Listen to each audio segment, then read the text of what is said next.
Здравейте, намираме се в спортна зала Дупница, където ще се проведе волейболния матч заедно за Слави.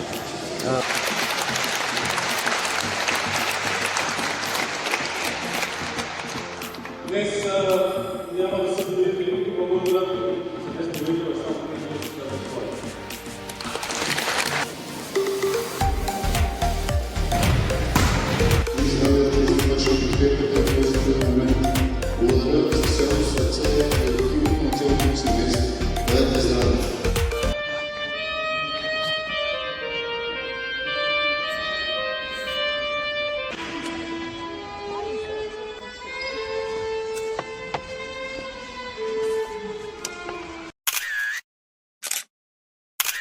Казвам, според мен имаше така като бройка добре хора, всеки, който е решил и отделил време, случаи и средства, се включи в нашата инициатива и ни уважи присъствието.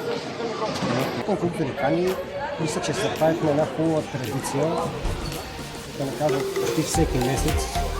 Правим такива различни подбирчета, идват при нас, идват при тях и става много, да кажем, мероприятия, които децата също се забавляват.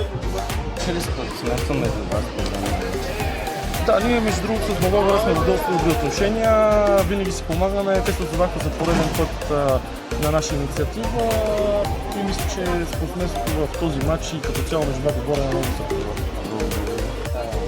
Видяхте матча. Матча беше, двата матча бяха добре, имаше емоции, имаше забавление, сега се радваха, подкрепяха се.